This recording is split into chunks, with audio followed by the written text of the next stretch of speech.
You will notice on this box that there is no lengthy documentary on the Mortis trilogy. Christian Taylor, who wrote the trilogy, and myself, we both firmly believe that we should really not answer directly a lot of the questions about Mortis. Was that really Qui-Gon Jinn that appeared to Obi-Wan in the cave or not? What does it mean that Ahsoka talks to her older self? Will she ever reach that age? Who was the father? What does it mean now that Anakin's the chosen one and that he has a better understanding of that? Ahsoka apparently died and she came back to life. Does that have any meaning? We have answers to those questions, for sure. But if I answer directly what something is, I feel that I'll be robbing you of the purpose of that arc, which is to make you wonder. It's to make you challenge certain ideas, to ask questions. There are many mysteries in Star Wars. There are many mysteries on the planet Mortis. I think George really started to delve back into the mythology that he created about the Force itself. And we started to see some of those elements be personified in the Father, the Son, and the Daughter.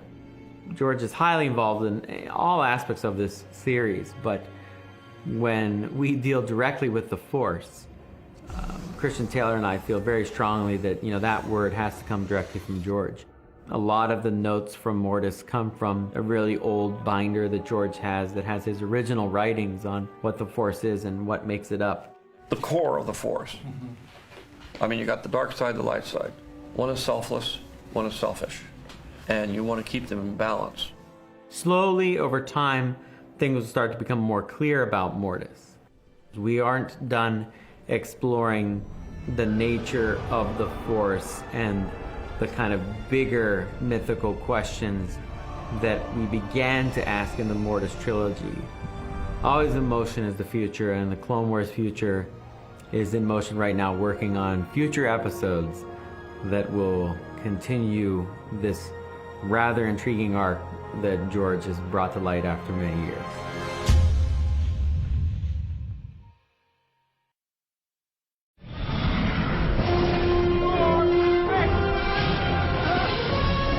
Leave this planet.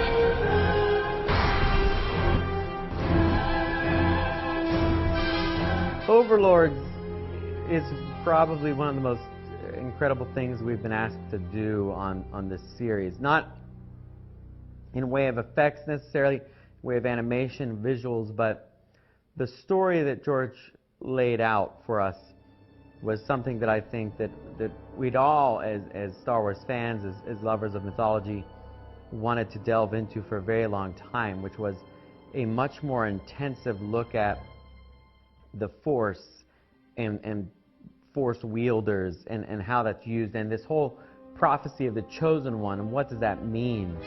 Are you the one? The one what? I was actually out of the room for the first, I think, 15 minutes, 20 minutes of George's pitch of these Force wielders, and I remember coming back in the room, and the writers were all just kind of wrapped up, like looking at George, and they saw me come in the room, and they looked at me, and they're like, "You got to hear this." And George sat me down, and he started explaining to you that these gods, and they wield the Force, they're much more powerful than any Jedi Knights. And this one turns into a gargoyle, and this one can turn into a griffin. He's just saying all this stuff. On your feet! And I was like, wow, this is pretty intense. So, in the end, Christian Taylor, who wrote it, had a tremendous task on his hands to try and figure out, how do I take all these things that George just explained and that we've outlined together, and how is he going to put a voice to that? And to his credit, he did an amazing job. Master Qui-Gon, how are you here? I am here because you are here. When we first talked about having Qui-Gon appear in this series, and George brought that up and said Obi-Wan's going to see an apparition of Qui-Gon Jinn, I thought, wow, it would be just incredible to get Liam Neeson to come back and do the voice of Qui-Gon. If he is the Chosen One, he will discover it here. And if not? Then you must realize with his power, this is a very dangerous place for him to be. And I thought the fans would just go nuts if we could get him back to do it. So I went to, the one person in the galaxy that I know could make this happen, and I talked to Lynn Hale. Now, if you don't know who Lynn Hale is and you're a big fan of Star Wars, you need to do some research and work, because she is a tremendous force at the company. She has been here a very long time. Even more so, she was in contact with all the actors from the original movies. Lynn actually came up and watched the footage, and you know, this is just classic for her. She goes, "Oh my gosh, we have to get him to do this. Not only that, but we have to get Pernilla August to play Shmi." And it is not love. It is a prison. So, next thing I know, Lynn's on the phone with Pernilla and Liam, and she has Pernilla August coming back to reprise her role as Shmi Skywalker, which is amazing. And, you know, she sent the footage of Qui-Gon to Liam, and I don't know if that helped or not. I like to think it did, but he decided to come on board and do the show.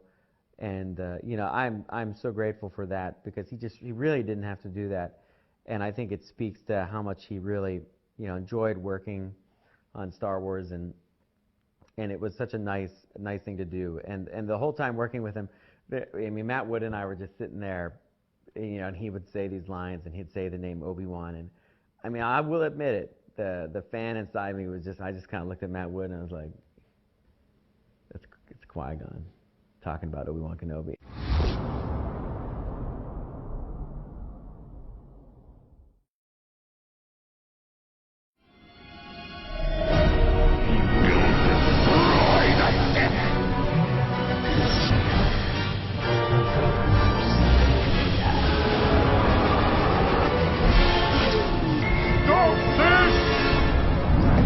In the Mortis trilogy, Christian Taylor, the writer, and I were discussing these stories after George had laid them out, and we were discussing how do we conquer this, and how do we bring it all together to make it make sense and still maintain some kind of continuity with the other Star Wars films, with something this supernatural.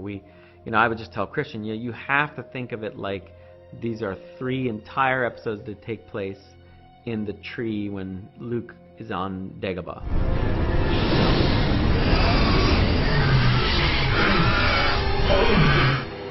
This is all spiritual. This is all metaphor. This is all symbolic in some way. Ultimately, the dagger of Mortis is really just more of a metaphorical device. He who wields the blade will be able to control my brother. Difficult thing about the dagger was trying to work out the logic of it, that you have this weapon that can kill these ultra beings. Joel Aaron and I made the blade manifest itself, out of smoke, so that it seemed to have some kind of more magical property. I always thought it was kind of, a very Wagnerian scene to go down into the depths, it's surrounded by fire. I can go no further. When you reach the altar, it will give you what you need. If we branch out our discussion from the dagger as a metaphor, then I can tell you that many things in this arc of stories is a metaphor. Everything is symbolic of everything that takes place in all 6 Star Wars films.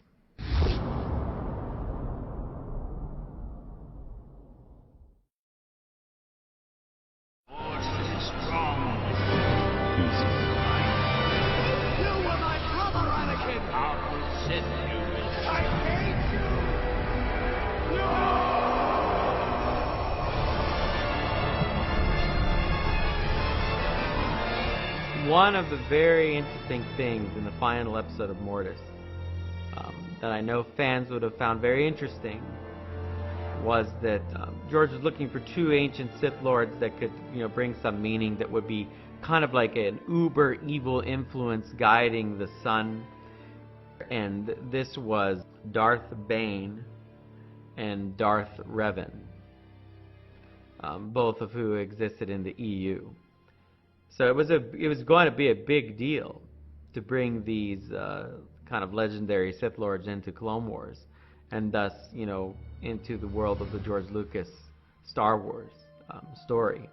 We designed them, They are in the Clone Wars style. We modeled them in the Clone Wars style. And we shot the scene in the episode. The scene exists. But it never made it into animation. It only existed in layout. I was very apprehensive of this scene, as cool as it was, because of the implication of it, which is that these Sith Lords could separate themselves from the Force and somehow talk to the Son. That seems like a big deal. You know, about the time after we had shot it and we sent the reel to George, George watches it, you know, and he loved it. It was great. But eventually I got a call from George. And he said, you know, I've been really thinking about this, and we should take that scene out with the Sith Lords. And as, you know, as disappointing as it was in a way, I guess, because it would have been cool to have those characters appear in Clone Wars, it was absolutely the right thing to do, because they just can't exist in that form. They can't exist in that way. But I think for fans it would be neat to know that at least that idea was considered, that we went very far with it, and that in the end, after discussions, it was really George that said, no, this, you know, I thought this would be good, but I wanted to do this, but it doesn't jive with my bigger explanation of the Force. And it gives you an insight to the detail to which he gets into these issues with the Force and these concepts of the bigger spiritual aspect of Star Wars.